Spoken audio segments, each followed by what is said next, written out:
Oh, hold on, one thing. Really? It's the Christmas episode! We're now Christmassy. Hi, once again it's time for another video review with Mondo100 and me, Chris. I'm not going to bother with a handle name at the end because I'm not on YouTube or anything like that, so hello.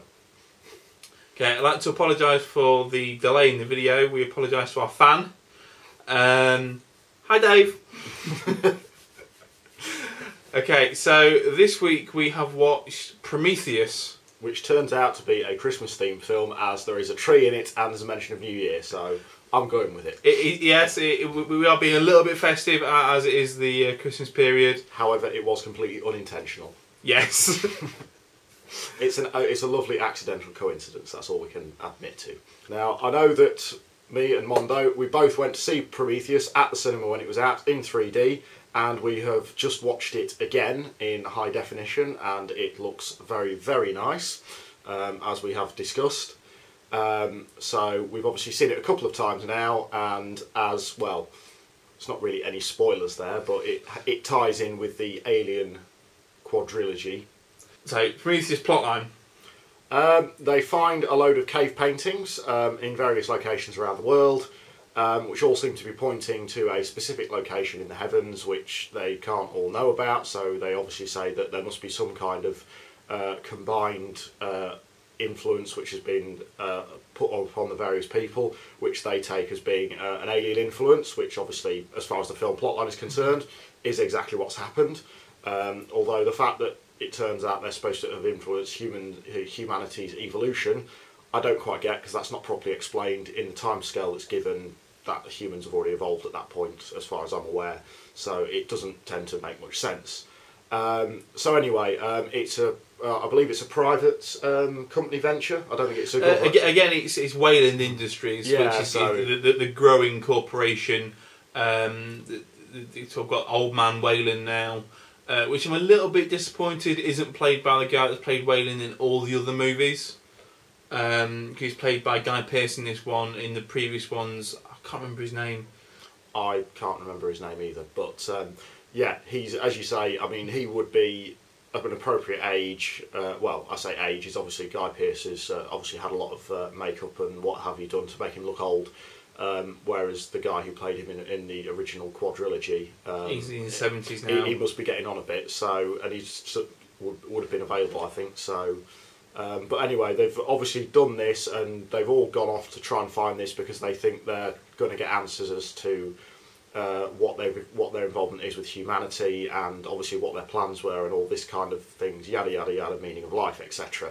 They obviously get there, and then they find out that something is amiss due to the fact they start finding very large bodies kicking around the place, and then they basically take one back when there's a storm coming and find a few weird things kicking around, and that's pretty much when sort of the main body of the film really gets going, when they start encountering all of the alien people type. start dying, really. Yeah, in the alien type, because the one thing that they've obviously done is they've not just literally ripped out the alien characters from the previous films. They've actually seemed to have created new ones according to the established universe.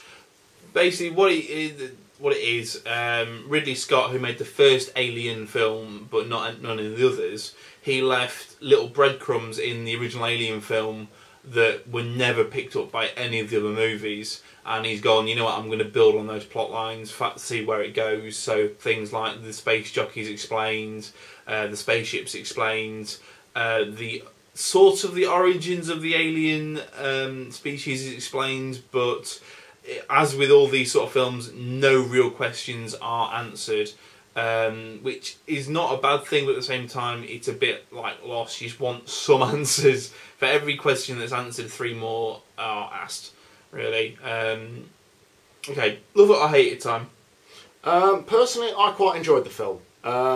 There are times when I think it takes a little bit of time to get going with the start of the film, but I think that's kind of, it's been done that way for a reason, to try and sort of establish where things are at and so on. It's set enough apart from the original Alien films that if you hadn't seen them, you could enjoy it as a film in its own right. but obviously people who like the Alien films will have that back knowledge that it adds to the story without actually answering any questions and also setting itself up for a sequel. So yeah, I personally quite enjoyed it. The visuals on it are absolutely fantastic. Really, really good. If you've got a high definition television, they really do look fantastic on there. Seems to have really taken it a step forward in terms of that, as we found out by watching the credits and the fact there's about 8 billion people that worked on visual effects in the film. Yeah, the actual visual effects list, it was about 4 rows across and 10 rows down at least, and it took about 5 of those to go through to actually list all the people. And we had a good laugh trying to pronounce some of the names. They were like, I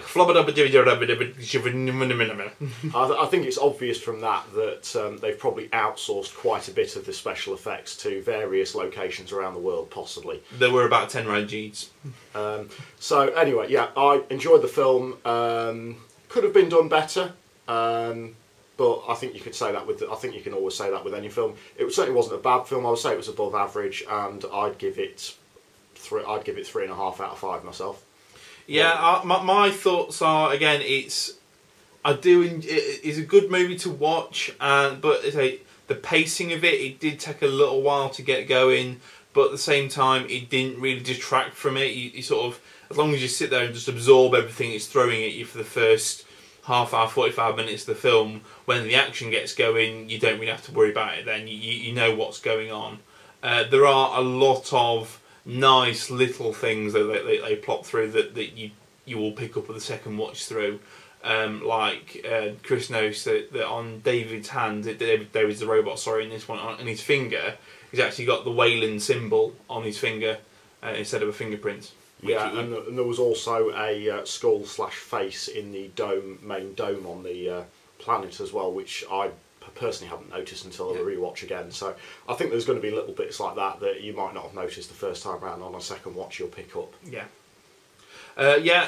So in my watch through, my opinion, sorry, with 5 being a perfect film, I'm going to say it was a 4. It wasn't quite a perfect film, but it was very, very close. Yeah, and they've obviously set themselves up nicely for a new one, which I believe has pretty much been announced already. Yeah. So it's going to continue on. So we'll see we'll see where they go with the storyline from there. Indeed. Okay, so tell you bye for now. Catch you later. Cheers.